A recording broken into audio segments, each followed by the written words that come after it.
Bismillahirrahmanirrahim. Assalamualaikum warahmatullahi wabarakatuh. Alhamdulillahirrabbilalamin. Wassalatu wassalamu ala israfil anbiya'i wa mursalin wa ala alihi wassohbi ajma'in amma ba'du. Pertama-tama, kawan-kawanku, sahabat-sahabatku dimanapun Anda berada, marilah kita pertama-tama ucapkan puja dan puji syukur kepada Allah Subhanahu wa Ta'ala, karena berkat hidayah, taufik dan rahmatnya kita semua dapat berkumpul dalam kondisi yang sehat, tidak kurang suatu apapun. Tak lupa salawat dan salam senantiasa kita limpahkan ke junjungan Nabi besar Muhammad sallallahu alaihi wasallam beserta keluarga, sahabat dan para pengikutnya hingga akhir zaman. Sahabat-sahabat, Jumat berkah bersama meraih pahala dimanapun Anda berada dan yang dirahmati Allah Subhanahu wa Ta'ala. Pada pagi hari ini kita sekarang memasuki episode yang ke-8. Jadi sudah tidak terasa kita sudah 8 minggu bersama, karena Jumat Berkah ini yang artinya bersama meraih pahala telah kita laksanakan selama 8 minggu berturut-turut. Alhamdulillah. Dan pada kali ini topiknya adalah berbicara mengenai warisan, tapi dimulai dengan topik atau tema perpindahan harta dari orang tua kepada anak. Nah, tapi sebelum kita menuju ke sana, Abi mau review dulu nih pertemuan kita yang minggu lalu, Jumat yang lalu, terkait dengan tema yang berjudul wasiat wajib. Apakah masih ada yang ingat kawan-kawan semuanya tentang wasiat wajib? Pasti sudah ada yang lupa ya. Nggak apa-apa. Kalau memang sudah ada yang lupa atau tidak ingat, tidak apa-apa, karena memang ini hanyalah sebuah edukasi series yang Abi sampaikan, dan teman-teman nanti bisa ngulang lagi ya. Bisa lihat di IG-nya Abi atau masuk ke YouTube-nya Abi. Karena acara hari ini cuma sebentar, setengah jam saja. Jadi edukasi waris dan wasiat ini sengaja Abi tampilkan setiap hari Jumat di dalam episode tentang Jumat Berkah. Jadi Jumat bersama meraih pahala. Oke, kita mau bicara mengenai intisari atau summary daripada acara yang lalu terkait dengan wasiat wajib. Jadi kalau kita bicara mengenai wasiat, ada istilah wasiat wajib. Nah, jadi ternyata wasiat wajib ini ada di pasal 209 ayat 2 kompilasi hukum Islam yang mengatur hak anak angkat dari orang tua angkatnya yang meninggal. Jadi terhadap anak angkat yang tidak menerima wasiat diberi wasiat wajib sebanyak-banyaknya sepertiga dari harta warisan orang tua angkatnya.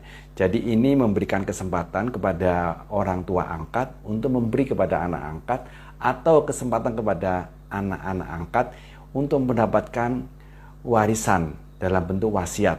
Dari mana? Dari orang tua angkatnya. Supaya apa? Supaya tujuan wasiat wajib ini adalah menjaga kerabat dekat mayit supaya dia tetap mendapat sebagian harta peninggalan daripada si mayit atau orang tua angkatnya. Jadi itu sebab-sebabnya, dan hukum wasiat wajib ini sudah diadopsi pertama kali di Mesir tahun 46, kemudian disusul di Suriah tahun 1960-an, kemudian di Irak tahun 70-an, Tunisia, kemudian Palestina, Kuwait, termasuk Indonesia yang diatur di dalam kompilasi hukum Islam. Kalau kita bicara mengenai kompilasi hukum Islam, nanti kawan-kawan bisa download ya.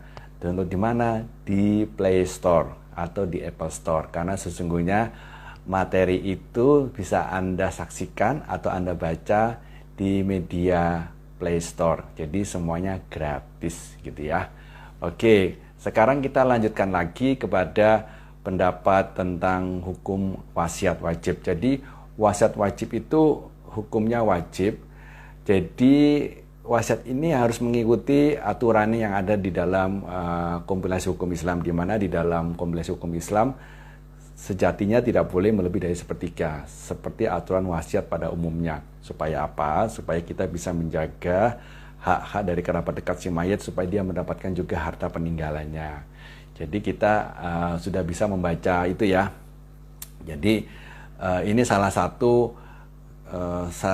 summary supaya kita bisa mendapatkan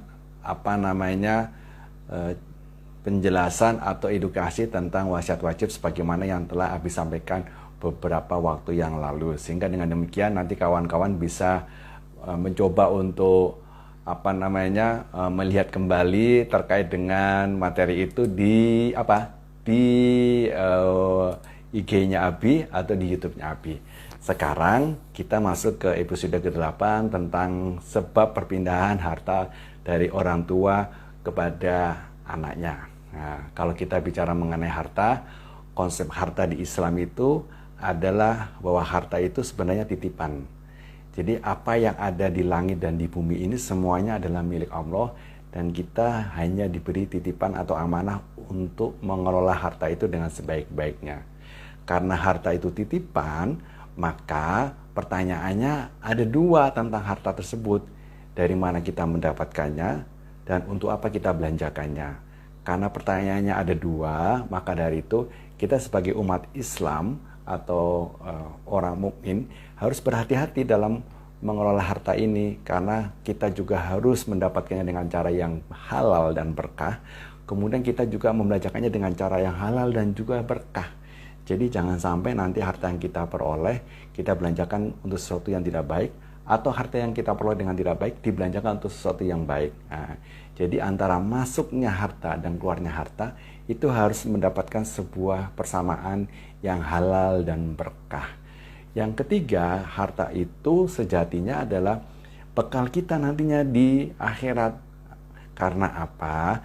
Karena dari hadis riwayat Muslim mengatakan bahwa ada 3 bekal yang nanti kita akan bawa meninggal, pada saat kita meninggal tutup usia. Yang pertama adalah sedekahun jariyah. Para ulama mengatakan bahwa itu adalah wakaf. Yang kedua adalah ilmu yang bermanfaat. Dan yang ketiga adalah doaan yang soleh. Jadi supaya harta itu bermanfaat sampai nanti di liang kubur, sampai nanti di akhirat, sampai di padang mahsyar dan seterusnya. Jadi harta itu harus diberikan kepada orang lain untuk kemaslahatan umat. Karena ini ada hubungannya dengan hablum minanas. Jadi itu sebabnya kita ingin mengajak kawan-kawan memanfaatkan harta itu untuk sesuatu yang baik. Misalnya untuk wakaf. Karena sedekahun jariyah, sedekah jariyah itu bisa diartikan sebagai wakaf. Ya. Jadi teman-teman kalau memang punya harta, nanti kita coba mewakafkan sebagian harta kita. Tetapi kalau Anda ingin wakaf yang tidak kaleng-kaleng, yang besar nilainya ratusan juta bahkan sampai miliaran, Abi bisa membantu Anda melalui program di Sanaf Syariah bahwa kita bisa melalui uang pertanggungan dari asuransi jiwa syariah, dan ini sudah difatwakan MUI tahun 2016 di nomor 106. Jadi fatwanya sudah ada di 2016, nomornya berapa? 106 ya. Jadi kawan-kawan tidak perlu ragu dan khawatir, kalau mau berwakaf banyak caranya. Dan kita sudah ada 11 lembaga nasir yang kita kerjasama dengan Salaf Syariah sebagai nazirnya. Filantropinya apa saja? Ada Badan Wakaf Indonesia, ada Badan Wakaf Al-Quran, ada Dompet Du'afa, ada namanya Darut Tauhid, ada namanya Rumah Wakaf, ada yang namanya Global Wakaf, I-Wakaf, dan sebagainya. Jadi kawan-kawan tinggal memilih di mana itu yang bisa nanti dimanfaatkan. Biasanya kawan-kawan memilih yang terdekat dengan rumahnya. Biasanya yang terdekat dengan rumahnya, Anda nanti bisa menghubungi Badan Wakaf Indonesia, kira-kira masuk nggak di jajaran mereka gitu ya. Atau Anda bisa memilih juga ACT, dalam hal ini Global Wakaf, atau Dompet Du'afa, atau Badan Wakaf Al-Quran, atau lagi kepunyaannya Agim, yaitu Wakaf Darut Tauhid yang ada di Bandung. Oke, baik kawan-kawan, sekarang kita melangkah kepada topik permasalahan pada hari ini, bahwa kita akan bicara mengenai warisan. Sekian minggu yang telah kita jalani, kita sudah bicara mengenai wasiat. Nah, karena kita bicara wasiat itu, karena apa? Karena wasiat itu ada selalu hubungannya dengan waris. Karena setiap pembagian waris akan selalu berhubungan dengan wasiat bila ada dan hutang. Nanti kita juga akan bicara hutang ya. Jadi kalau kita sudah sampai di wasiat, topiknya sudah selesai, sampai di topik terakhir yaitu wasiat wajib. Sekarang kita mencoba untuk membahas warisan, dan beberapa video Abi sudah ada tentang banyak sekali yang berhubungan dengan warisan, terutama yang terkait dengan penyimbangan waris. Tapi EduSeries kali ini di Jumat Berkah, episode ke-8, Abi mau menguraikan kembali secara step by step supaya kawan-kawan bisa memahami ilmu waris secara kafah, komprehensif, dan menyeluruh secara paripurna ya, secara lengkap. Jadi supaya kawan-kawan tidak bingung nanti seandainya mendapat pertanyaan dari keluarga atau dari orang-orang di sekitar Anda. Baik kawan-kawan semuanya, sahabat-sahabat yang dirahmati Allah Subhanahu wa taala, kita bicara mengenai sebab perpindahan harta dari orang tua kepada anak. Tadi sudah habis sebutkan bahwa yang namanya harta, konsepnya tadi sudah habis sebutkan bahwa harta itu titipan Allah, bahwa harta nanti ada dua pertanyaan, dan ternyata harta itu adalah barang atau milik kita yang bisa dibawa mati selain apa? Doa yang soleh dan ilmu yang bermanfaat. Jadi kalau kita bicara harta, ternyata harta orang tua itu kalau kita menikah kemudian kita punya anak, tidak secara otomatis itu menjadi hartanya anak loh ya. Jadi harta orang tua itu secara tidak otomatis menjadi hartanya anak. Jadi anak itu hanya boleh menikmati bagian daripada hartanya orang tua. Nah, jadi orang tua kalau menikah punya anak, tidak serta-merta anaknya otomatis juga memiliki harta orang tuanya.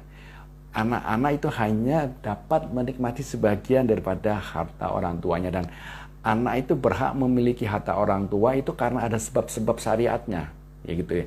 Jadi ada sebab-sebabnya. Nah, itu sebabnya kita akan membahas bagaimana anak itu bisa menikmati harta orang tuanya sesuai dengan sebab-sebab yang disyariatkan oleh Islam. Nah, sejatinya kalau kita bicara mengenai perpindahan harta dari orang tua ke anak, ada 3 sebab yang bisa menjadi asbab atau sebab perpindahan dari harta orang tua kepada anak. Kita uraikan ya satu-satu ya. Yang pertama kita bicara mengenai perpindahan harta orang tua ke anak itu karena sebab nafkah. Nah, sebab nafkah. Jadi kalau kita memiliki anak gitu ya, berkeluarga, kita sebagai orang tua berkewajiban ini untuk memberikan nafkah kepada anak-anak kita. Nafkahnya itu ya mulai dari kebutuhan primer ya, primer, sandang pangan papan, kebutuhan sekunder, sampai yang namanya kebutuhan tersier. Sekarang ini yang paling banyak sering terjadi adalah kebutuhan tentang pendidikan dan kesehatan. Apalagi di musim pandemi ini kan banyak sekali orang-orang yang mengalami sakit hanya gara-gara pandemi COVID. Jadi biaya kesehatan perlu dipertimbangkan, juga biaya pendidikan. Karena setelah sekian lama kita daring, sekarang anak-anak sudah mulai masuk kembali sekolah, membayar kembali biaya pendidikannya, dan melanjutkan sekolahnya melalui tatap muka secara langsung. Dan kalau kita bicara nafkah, jadi anak itu berhak mendapatkan harta dari orang tuanya sebagai nafkah. Ya, anak bisa mendapatkan harta dari orang tuanya itu dalam konteks nafkah. Nah, ini merupakan kewajiban orang tuanya sampai batas waktu tertentu. Jadi orang tua memberikan nafkah kepada anaknya itu sampai batas waktu tertentu. Dimana kalau anak laki-laki batasnya adalah sampai dia bekerja. Dan kalau anak perempuan batasnya apa? Sampai dia menikah. Jadi itu batasnya bagaimana orang tua itu bisa memberikan nafkah kepada anaknya. Yang mana nafkah itu akan menjadi kewajiban bagi orang tuanya sepanjang batas waktu tertentu. Yang mana untuk anak laki-laki sampai dia bekerja gitu ya. Yang perempuan sampai dia menikah. Dan ini disampaikan dalam firman Allah di surat At-Tolak ya. At-Tolak yang mengatakan bahwa jika istri kalian yang sudah ditalak menyusui anak kalian, maka berikanlah upah kepada mereka. Jadi di dalam surat At-Tolak ini menceritakan mengenai tentang perceraian atau perpisahan antara suami dan istri, antara orang tua. Di mana pada saat kita mentalak istri kita, terjadi perceraian, perpisahan, maka perpisahan itu, kalau di dalam perpisahan itu ada anak yang disusui atau dikandung oleh istri kita, mantan istri kita, maka kita wajib memberikan nafkah kepada mereka. Atau dalam hal ini di surat At-Tolak itu dikatakan sebagai upah. Ini Quran Surat At-Tolak ayat 6. Nah, jadi kita sudah tahu ya kawan-kawan semuanya bahwa yang namanya nafkah itu adalah perpindahan ya, perpindahan harta dari orang tua ke anak. Jadi kalau kita bicara mengenai At-Tolak tadi, itu menceritakan bagaimana kalau terjadi perpisahan, anaknya diasuh oleh ibunya, sehingga pada saat ibunya atau bayinya ditanggung oleh ibunya, maka kita wajib sebagai bapaknya memberikan upah, memberikan nafkah kepada mereka. Ini disampaikan oleh Ibnul Munzir. Ibnul Munzir mengatakan, semua ulama yang kami kenal sepakat bahwa seseorang diwajibkan untuk memberi nafkah bagi anaknya yang tidak memiliki harta, karena anak itu bagian darinya. Disampaikan di kitab Al-Mughni 9 nomor 257. Saya sampaikan kepada Safira Group ini, Assalamualaikum, selamat pagi, salam sejahtera, salam sehat selalu. Terima kasih sudah bergabung. Jadi kita udah masuk di topik pertama, bagaimana harta itu berpindah dari orang tua menuju ke anaknya. Dan ada 3 sebab yang harus dilakukan berdasarkan syariat supaya harta itu bisa berpindah dari orang tua ke anak. Jadi sebab yang pertama, perpindahan itu karena nafkah. Jadi kewajiban orang tua memberikan nafkah kepada anak-anaknya sepanjang batas waktu tertentu. Kalau anak laki-laki sampai dia bekerja, kalau anak perempuan sampai dia menikah. Itu batasnya kewajiban seorang ayah memberikan atau orang tua nafkah kepada anak-anaknya. Jadi selain anaknya, orang tua atau suami memberikan nafkah kepada istrinya. Itu sebab pertama ya kawan-kawan semuanya. Yang kedua, kita masuk ke sebab bagaimana perpindahan harta dari orang tua ke anak. Yang kedua adalah sebab karena perpindahan itu terjadi karena hibah atau hadiah. Hibah ini pengertiannya begini kawan-kawan. Hibah ini adalah pemberian di luar kebutuhan. Sehingga hukumnya hibah ini adalah tidak wajib. Jadi yang di luar kebutuhan, tadi sudah disebutkan, kebutuhan itu ada kebutuhan primer, seperti sandang, pangan, papan. Termasuk di dalamnya pendidikan, termasuk di dalamnya juga ada namanya kesehatan. Yang namanya kebutuhan tidak wajib itu bisa dikatakan sebagai hibah. Misalnya, suatu ketika ayahnya memberikan handphone kepada anaknya karena ulang tahun. Jadi itu sebagai hadiah atau hibah. Karena handphone itu kan bukan kewajiban atau bukan kebutuhan gitu ya. Jadi bukan kebutuhan yang primer bagi anak-anak. Jadi itu diberikan sebagai hibah, dan di dalam hibah ini semua anak itu harus mendapat bagian dan jumlah yang sama. Nah, ini penting ya kawan-kawan semuanya. Jadi kalau kita mau memberikan hibah kepada atau hadiah kepada anak-anak kita harus memberikannya dalam jumlah dan bagian yang sama. Jadi ini penting karena mungkin menyangkut keadilan. Itu perpindahan harta dari orang tua ke anak. Jadi orang tua yang memberikan hibah atau hadiah kepada anak-anaknya, itu sebagian anaknya diberi, sebagian yang lain tidak diberi, maka Nabi SAW menyampaikan sebagai tindakan kezaliman. Karena hibah kepada anak itu harus sama. Jadi Nabi SAW itu sudah mengatakan bahwa kalau Anda memberikan hibah kepada anak secara tidak sama dan adil merata, maka itu sudah disebut sebagai kezaliman. Jadi itu sebabnya kita harus sampaikan bahwa yang namanya hibah sama hadiah itu besarannya tidak sama dengan warisan. Kalau warisan kan ada perbedaan antara laki-laki dan perempuan ya. Laki-laki 2 bagian daripada perempuan, atau perempuan setengah bagian dari laki-laki. Tapi kalau hibah atau hadiah ini kawan-kawan semuanya, itu besarannya sama antara laki-laki sama perempuan. Jadi karena aturan hibah ini berbeda sama aturan dari pembagian warisan. Jadi tidak disamakan dengan warisan. Nah, jadi kalau kita mau memberikan kepada anak laki atau perempuan, nggak masalah sama. Memang hukumnya harus sama. Sementara kalau warisan hukumnya berbeda kan. Ada hukum yang namanya hukum faraid. Jadi kalau kita misalnya saja ya, kita memberikan hadiah. Kan kita harus memberikannya sama kepada semua anak, tidak peduli laki-laki atau perempuan. Misalnya saja, jika anak pertama itu pada saat menikah kita kasih hadiah motor, maka anak kelima atau anak terakhir ya juga harus dikasih hadiah motor bila mana dia menikah. Padahal saat ini dia kan masih TK. Nanti pada saat nanti dia menikah, dia juga harus mendapatkan hadiah motor sebagaimana kakak pertamanya yang menikah yang dikasih oleh orang tuanya motor. Jadi hibah itu laki-laki sama perempuan sama ya, tidak ada bedanya. Kalau warisan laki-laki sama perempuan itu beda. Laki-laki itu 2 kali bagian daripada perempuan. Kalau hibah harus adil dan merata, tidak ada perbedaan. Kemudian ketentuan lain daripada hibah itu mengikat ya. Jadi mengikat ketika sudah diserahkan. Jika baru diucapkan dan belum diserahkan, maka tidak mengikat. Artinya dapat dibatalkan. Tapi kalau sudah diserahkan itu dan diucapkan, nggak bisa diminta kembali ya, karena sudah dikasihkan gitu ya. Ini dari Aisyah radhiyallahu anha, beliau menceritakan bahwa Abu Bakar radhiyallahu an pernah menghibahkan untuknya 20 wasak makanan yang ada di Gobah daerah Aliyah. Jadi Abu Bakar ini pernah menghibahkan untuknya 20 wasak makanan yang ada di Gobah. Gobah itu di daerah Aliyah. Nah, ketika Abu Bakar sakit mendekati kematiannya, beliau itu mengatakan kepada Aisyah, "Wahai putriku, dulu aku pernah memberikan kamu 20 wasak makanan buah. Ya, andai dulu kamu telah menerimanya, maka harta itu menjadi milik kamu. Namun saat ini harta itu menjadi ahli waris, hartanya ahli waris. Mereka adalah siapa? Saudara-saudara kamu, saudara-saudara kamu baik laki-laki maupun perempuan.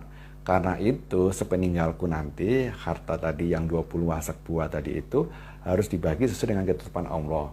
Ini diriwayatkan di hadis riwayat Imam Malik dalam Al-Muwatta 1443.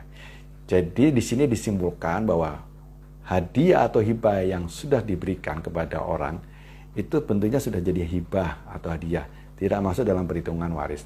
Tetapi bila mana ada yang mengucapkan kemudian tapi belum diserah terimakan, kemudian yang bersangkutan mendekati kematiannya, ajal mautnya, maka pada saat dia meninggal, sebagaimana yang dicontohkan oleh Abu Bakar ini kepada Aisyah, disebutkan bahwa itulah yang namanya harta waris. Jadi pembagiannya tidak boleh sama, harus mengikuti ilmu faraid. Tapi kalau hibah, hartanya pembagiannya harus sama dan merata, adil sama rata. Jadi kalau tadi ceritanya ada yang menikah dikasih motor, maka nanti saudaranya yang masih belum menikah atau saudara yang kelima tadi disebutkan yang masih TK, itu nanti kalau menikah harus dikasih motor juga gitu ya. Jadi semoga ini dipahamkan. Sekarang kita jadi paham bahwa yang namanya hadiah itu dan hibah itu menjadi dasar bahwa kalau belum diterima itu nanti akan menjadi gugur jika penerima hibahnya itu meninggal dunia. Jadi kalau hibahnya belum diterima itu nanti hibahnya gugur jika pemberi hibahnya meninggal dunia karena statusnya akan menjadi waris. An-Nawawi menjelaskan syarat hibah yang mengikat adalah serah terima. Serah terima. Objek hibah atau hadiah tidak pindah hak milik kecuali setelah diterima. Jadi syarat hibah itu ternyata ada serah terima. Kalau belum serah terima itu belum hibah, belum pemberian hadiah. Dan bila mana meninggal maka hibahnya menjadi gugur dan dia menjadi yang namanya warisan. Oke, jadi ini sudah tahu tentang itu. Kemudian ketentuan lainnya, hibah ini hanya boleh dilakukan ketika si pemberi hibah, sang pemberi hibah itu dalam kondisi yang sehat. Kalau pemberi hibahnya dalam kondisi sakit mendekati kematian, maka itu namanya wasiat. Jadi sudah berpindah menjadi wasiat. Jadi saya ulangi lagi ya kawan-kawan semuanya ya. Yang namanya ketentuan hibah atau hadiah, pemberi hibahnya itu harus dalam kondisi yang sehat. Tidak boleh dalam kondisi sakit menjelang kematian. Abu Bakar tadi itu kan pertama-tama sudah menghibahkan kepada Aisyah putrinya 20 wasak buah. Tapi menjelang kematiannya dia berubah gitu ya. Dia berubah karena belum diserah terimakan, maka itu menjadi warisan. Nanti itu dibagi-bagi dengan saudara-saudaranya Aisyah atau anak-anaknya Abu Bakar. Tetapi kalau hibahnya ini menjadi wasiat itu terjadi kalau mana diucapkannya menjelang kematian. Jadi kalau ada orang memberikan sesuatu menjelang kematiannya, itu namanya wasiat, gitu ya. Wasiat. Dan kalau yang namanya wasiat itu tidak boleh diberikan kepada ahli waris, harus di luar ahli waris. Sudah Abi jelaskan beberapa kali ya di episode-episode sebelumnya. Ibnu Muzir mengatakan begini, ulama yang saya ketahui bersepakat bahwa hibah yang diberikan ketika sakit yang mengantarkan kematian si pemberi hibah atau namanya wahib, pemberi hibah itu namanya wahib, berstatus sebagai wasiat. Ini merupakan pendapat dari Ali Al-Madini, Imam Asy-Syafi'i dan ulama Kufah. Diriwayatkan atau dicantumkan dalam kitab Al-Mughni 6 nomor 317. Jadi ulama-ulama itu sudah sepakat bahwa kalau hibah itu diucapkan pada saat menjelang kematian, sakit menjelang kematian, maka itu statusnya akan berpindah atau berubah menjadi yang namanya wasiat. Jadi kawan-kawan sudah tahu dan paham. Supaya apa? Supaya kita jadi tahu bahwa itu hibah bisa menjadi wasiat. Sebagian ulama membolehkan hibah diberikan kepada salah satu anak karena pertimbangan tertentu. Nah, ini kan tadi bicara mengenai keadilan. Ternyata di sini sebagian ulama mengatakan bahwa hibah itu boleh untuk salah satu aja gitu. Karena ada pertimbangan-pertimbangan khusus. Misalnya tidak mampu atau sebab lainnya. Ibnu Qodamah mengatakan jika salah satu anak diberi hibah lebih banyak karena sebab tertentu atau penyakit yang diderita, atau anak itu buta, atau karena banyak anaknya, atau karena dia sibuk belajar, atau karena alasan lainnya. Jadi itu dibolehkan. Jadi Imam Ahmad menunjukkan bahwa itu dibolehkan. Jadi kalau ada yang namanya hibah atau hadiah diberikan kepada salah satu anak karena sebab tertentu, itu dibolehkan. Misalnya disebabkan karena misalnya penyakit yang diderita, karena dia tidak mampu, karena dia itu buta, karena dia anaknya banyak, karena dia itu sibuk belajar, atau karena alasan-alasan yang lain. Jadi hukumnya dibolehkan. Itu disebutkan di dalam Al-Mughni 6 nomor 298. Nah, jadi kalau kita bicara mengenai hibah sudah jelas ya. Jadi perpindahan yang kedua karena hibah. Yang pertama perpindahan hartanya karena nafkah. Yang kedua karena hibah atau hadiah. Yang ketiga ini yang penting yang akan nanti kita pelajari dalam waktu yang agak lama. Yang ketiga perpindahan harta dari orang tua ke anak itu karena warisan. Perpindahan ini yang disebut dengan warisan terjadi ketika orang tua telah meninggal dunia dan secara otomatis akan menjadi ijbari ya, secara otomatis atau ijbari akan menjadi waris bagi anak-anaknya.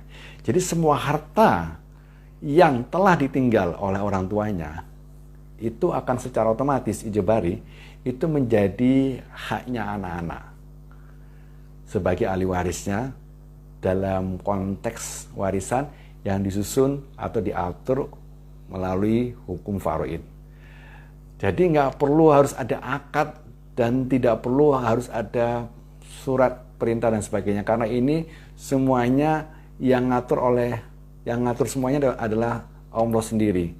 Jadi Allah sudah mengatur semua perpindahan harta dari orang tua kepada anaknya ketika orang tuanya sudah meninggal dalam bentuk waris, itu di dalam surat An-Nisa ayat 11, yang artinya Allah mewasiatkan kepada kalian untuk membagi waris kepada anak-anak kalian, di mana anak laki-laki mendapat jatah 2 kali daripada anak perempuan. Quran surat An-Nisa ayat 11.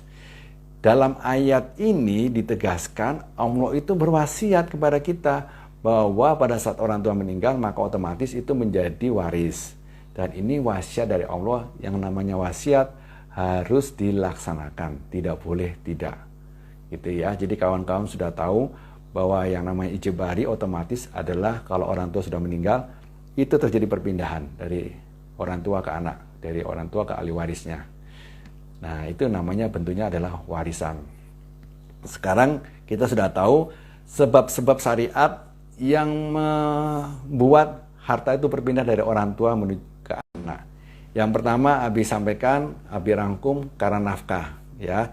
Nafkah orang tua kepada anak, ya, termasuk orang tua yang sudah bercerai itu wajib memberikan nafkah kepada anaknya sampai batas-batas tertentu. Kalau untuk anak yang laki-laki sampai batas waktu dia bekerja, kalau untuk anak yang perempuan sampai batas waktu dia menikah. Yang kedua, perpindahan harta karena hibah atau hadiah. Karena hibah atau hadiah ini maka syaratnya harus adil dan merata, semua harus diberikan yang sama. Tapi bisa jadi berbeda karena sebab-sebab tertentu. Dan kalau harta ini diberikan dalam bentuk hadiah atau hibah, maka pemberi hadiah atau hibah atau wahib namanya, itu harus dalam kondisi sehat. Tidak boleh sakit menjelang kematian, karena nanti statusnya menjadi wasiat.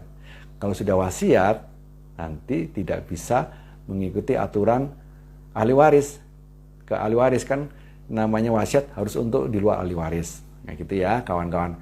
Dan yang namanya hibah atau hadiah itu syarat utamanya harus ada serah terima. Kalau belum ada serah terima, seperti yang dikatakan Abu Bakar kepada Aisyah putrinya, maka itu tidak menjadi hibah. Itu menjadi waris karena dilakukan setelah harta itu ditinggal oleh Abu Bakar. Dengan sebelum meninggal disampaikan bahwa harta itu belum diterima oleh Aisyah. Kemudian kita sekarang membahas yang terakhir, perbedaan antara nafkah, hibah, dan waris. Gitu ya, supaya kawan-kawan jadi paham, karena perpindahannya hanya ada 3 sebab. Nanti kita akan membahas tentang warisan lebih lanjut lagi. Kita bicara yang pertama dulu tentang nafkah. Nafkah ini perbedaannya dengan hibah dan waris, nafkah ini kewajiban ortu. Jadi kewajiban orang tua. Jadi nafkah ini hukumnya wajib. Kemudian pemberian nafkah ini sesuai kebutuhan. Nah, kebutuhan manusia kan ada 3. Primer. Primer itu apa? Sandang, pangan, papan. Ada sekunder, ada tersier. Tapi yang paling penting adalah sandang, pangan, papan, termasuk pendidikan dan kesehatan. Kemudian nilai nafkahnya itu boleh beda-beda antar anak, menyesuaikan kebutuhan anak-anak. Kan anak kecil, anak sekolah, sama anak kuliah kan beda nafkahnya. Yang kuliah itu pasti lebih mahal karena ada biaya-biaya untuk kampusnya, untuk kosnya, untuk biaya tugas KKN dan sebagainya, skripsi termasuk juga. Tapi kalau anak masih kecil kan tidak terlalu banyak biayanya. Itu bisa dibedakan, bisa ada perbedaan, menyesuaikan dengan apa? Kebutuhan anak-anaknya. Kemudian yang namanya nafkah itu sistemnya adalah seperti overhead cost, jadi habis pakai. Jadi sifatnya habis pakai, jadi ketika masih hidup. Jadi dipakainya pada saat hidup dan sudah habis gitu. Jadi nggak bisa dibawa mati gitu. Nggak bisa sampai nanti dibawa saat meninggal. Karena ini misalkan kebutuhan. Itulah nafkah gitu ya kawan-kawan. Jadi ini adalah konsep nafkah yang berbeda dengan hibah dan warisan. Tapi kalau hibah ini hukumnya tidak wajib. Kalau tadi nafkah kan wajib. Kalau hibah ini hukumnya tidak wajib, dan kalau nafkah tadi kan untuk kebutuhan, sesuai dengan kebutuhan. Tapi kalau hibah atau hadiah ini di luar kebutuhan. Misalnya kalau dia itu lulus kuliah atau mendapatkan prestasi, dibelikan motor atau handphone. Itu kan bukan kebutuhan. Jadi di luar kebutuhan yang tadi Abi sebutkan, sandang, pangan, papan. Sandang, pangan, papan termasuk pendidikan atau kesehatan. Kemudian besaran hibah tadi itu harus sama untuk semua anak. Tapi kalau nafkah kan tidak, menyesuaikan dengan kebutuhan anaknya. Anak kecil, anak sekolah, anak kuliah kan beda-beda pasti. Hukumnya kan besarannya pasti beda. Tapi kalau nafkah, besarannya harus sama. Gitu. Terus kemudian antara laki-laki dan perempuan, itu juga harus sama gitu loh. Jadi, kecuali jika ada alasan khusus, maka ada perbedaan. Tadi yang sebutkan Nabi, ada yang karena anaknya banyak, karena sakit, karena buta, karena tidak punya pekerjaan, dan sebagainya. Yang selanjutnya, yang namanya hibah itu harus diserahkan ketika masih hidup. Hibah harus diserahkan kepada yang menerima ketika masih hidup. Kalau sudah sakit menjelang kematian, itu namanya wasiat. Dan kalau sudah meninggal, namanya warisan. Dan hibah itu harus diberikan ketika masih hidup dan kondisinya masih sehat. Ya kawan-kawan ya. Tidak boleh sakit, jadi harus sehat. Kalau sakit nanti dihukumi sebagai wasiat. Kalau sudah meninggal dihukumi sebagai warisan. Itulah hibah. Tidak wajib, di luar kebutuhan, kemudian besarannya harus sama antara laki-laki dan perempuan. kecuali ada alasan khusus, kemudian diserahkannya harus pada saat yang bersangkutan masih hidup dan kondisinya sehat. Nah, itu adalah hibah. Yang ketiga adalah warisan. Warisan ini diberikan pada saat yang punya harta sudah meninggal, orang itu sudah meninggal. Dan ini di luar kendali manusia, secara otomatis, ijibari gitu ya, ijibari, karena yang mengatur adalah semuanya Allah. Dan tidak ada kaitannya dengan kebutuhan, tidak ada kaitannya dengan kebutuhan, ya, tidak ada kaitannya dengan kebutuhan karena ini sudah otomatis kalau orang meninggal hartanya akan berpindah ijibari kepada ahli warisnya. Siapa itu? Anak-anaknya salah satunya. Dan nilainya itu telah ditetapkan oleh Allah. Di mana surat An-Nisa 11 dan 12. 13-14 itu adalah tentang reward dan punishment-nya. Rewardnya surga, punishment-nya neraka. Kemudian karena yang ngatur Allah di surat An-Nisa dan hukumnya wajib karena ada kata-kata awal berwasiat gitu ya, maka manusia tidak berhak mengubahnya. Nah, tidak boleh mengubahnya ya. Hukum farud ini tidak boleh dirubah, tidak boleh dirubah, sudah harus diikutin. Di mana laki-laki 2 kali bagian daripada perempuan dan seterusnya. Kemudian ini diberikan namanya warisan setelah kematian. Nah, yang lainnya diberikan pada saat hidup semuanya. Nah, kalau ini setelah kematian, nafkah diberikan pada saat hidup, hibah dan hadiah ketika hidup juga. Kalau warisan setelah kematian. Itulah perbedaan antara nafkah, hibah atau hadiah dengan yang namanya warisan. Baiklah kawan-kawan, itu yang bisa Abi sampaikan supaya kawan-kawan di Jumat Berkah ini bisa mendapatkan ilmu yang bermanfaat dari kajian Jumat Berkah, ya, namanya Edu Series tentang ilmu warisan. Jadi kita sekarang sudah memasuki tahap ilmu warisan karena beberapa waktu yang lalu kan kita bicara mengenai wasiat gitu ya, supaya kita paham dulu.